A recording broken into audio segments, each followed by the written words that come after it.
along with us, my friends, as the girls and I head out to the garden to get some vegetables for some morning kitchen work.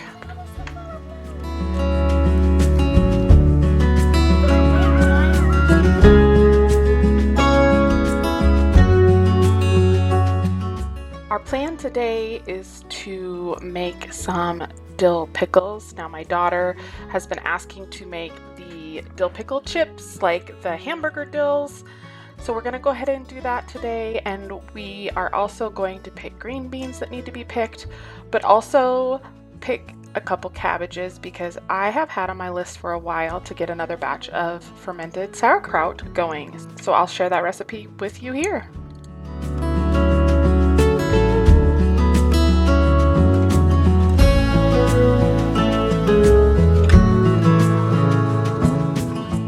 The August garden is always a bit weedy, a little bit of a jungle, but there's also something really magical about it.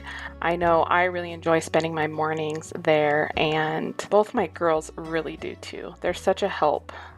I think it's really important to teach them skills like growing your own food and preserving it. These are skills that are sadly going away in our busy, fast-paced, convenience-centered lives. You okay? Those flowers getting you?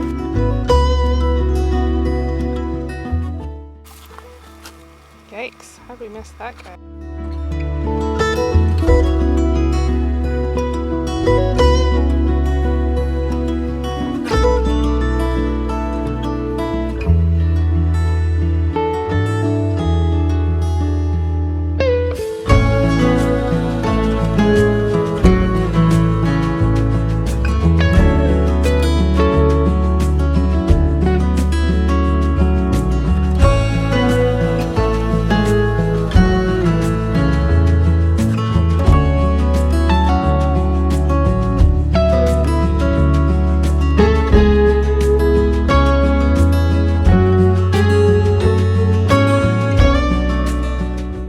Now that we're back in the kitchen, we're going to go ahead and get these cucumbers washed up, get them prepared for pickling.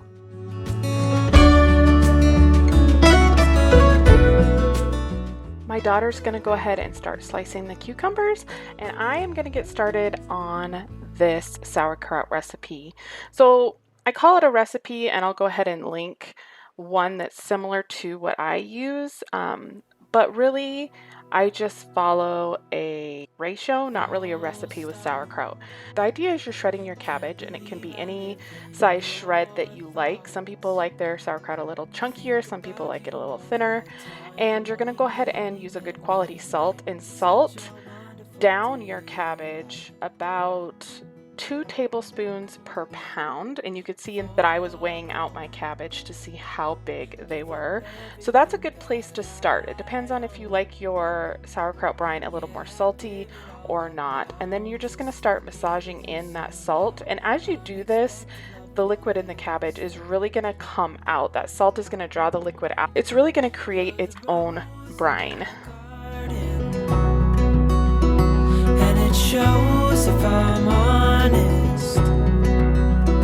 You're the leaves in mid-August, and I've come out here to say that I love you.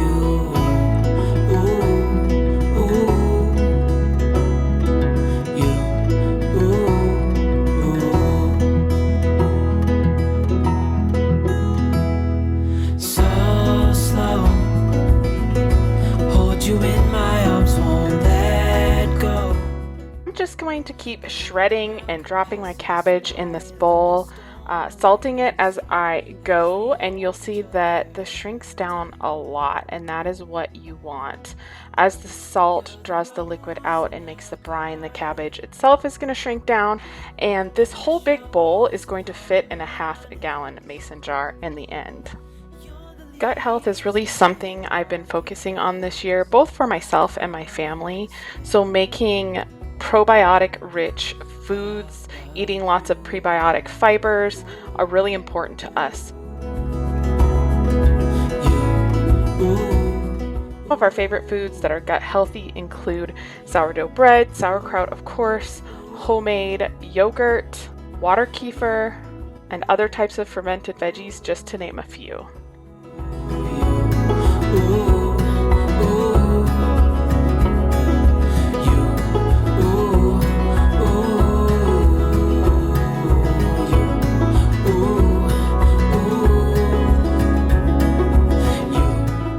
Now that my sauerkraut is resting and letting all that brine come out, I'm going to get started on the dill pickle brine. I'm actually using a Food Network recipe. It's actually a spicy dill recipe and you can adapt it to take the spice out. We are doing it today with dill pickle like hamburger chips.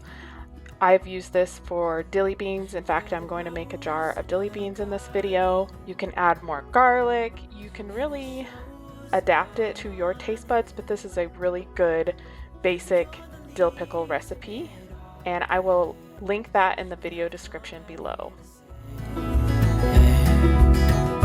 That I love you.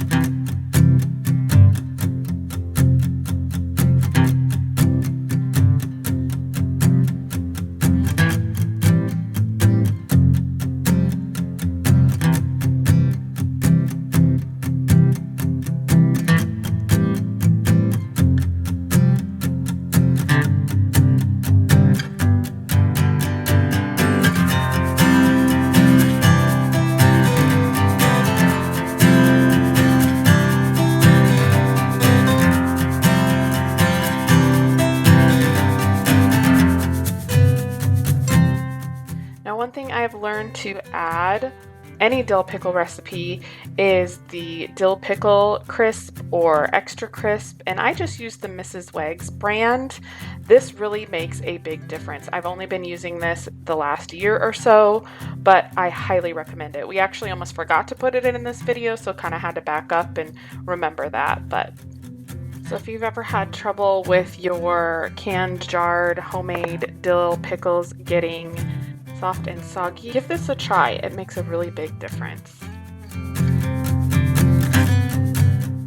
I can fit 7 quart jars in my steam canner, which I use in place of a water bath canner. So we went ahead and put together a jar of dilly beans since we had used all the cucumbers that we'd picked, and we're going to go ahead and add that to the canner for 15 minutes.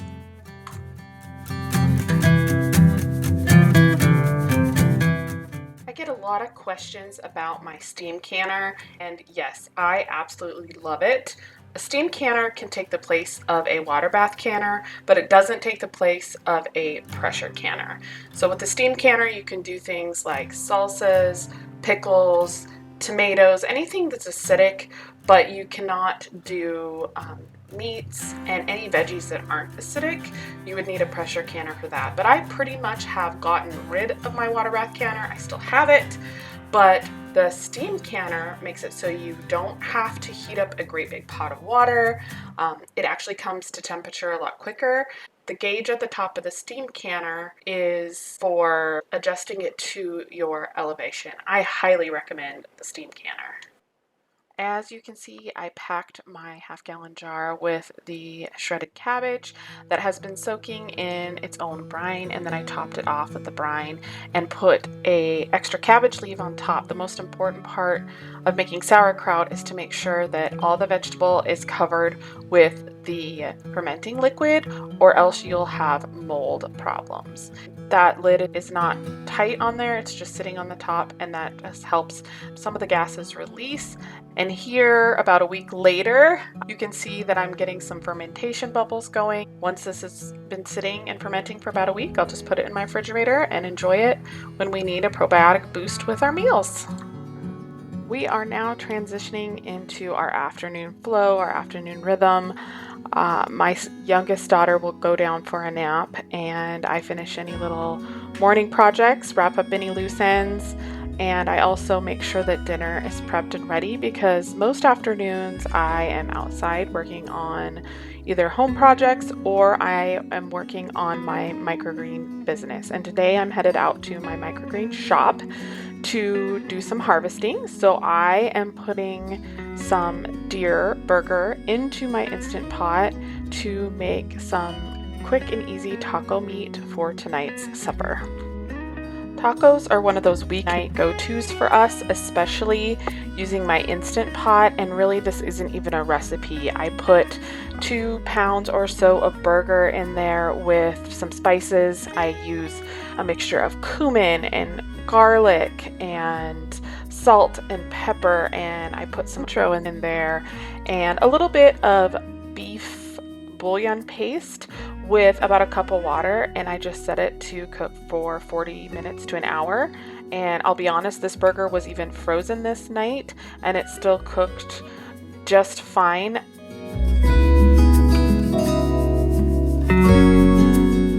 So here I'm prepping a few trays for planting, but I'm also harvesting some radish microgreens for eating with our tacos. I also threw in a couple handfuls of broccoli microgreens, and talk about a nutrient-dense, flavor-filled, delicious green mix. It's so good and perfect for tacos, and we eat a lot of microgreens around here. Now I'm just going to go ahead and get into planting, so come along with me. I hope to do maybe a video on my Microgreen Shoppe and a little bit more about the business side of things. If you're interested in that, drop a comment and I'll work on that kind of a video for you. But yeah, come along with me as I plant about 25 microgreen trays, different varieties from radish, broccoli, sunflower, pea, and a few others. I plant once a week.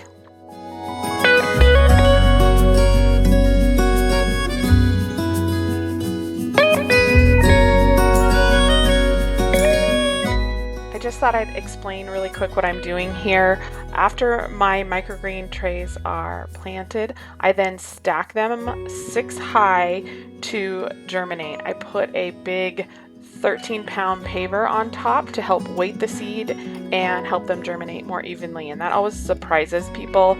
But after I plant, I leave them stacked and untouched for 3 days before I even check on them. Here's how this taco meat is looking. After it cooked up a little bit, I broke it apart. I added a few tablespoons of tomato paste and a little bit more beef broth and gave it a taste, adjusted seasonings, and turned my Instant Pot to keep warm while we ran to town to do some errands.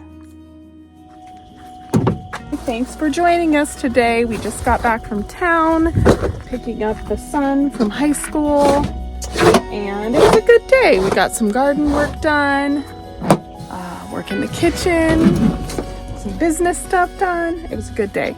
Thanks for being with me, and I need to finish up dinner. I'll show you a little clip of how the tacos turned out. And something smells in the Suburban, so I'm going to have to investigate and fix that tonight. So thanks for being with me today, and we'll see you next week. Bye, y'all.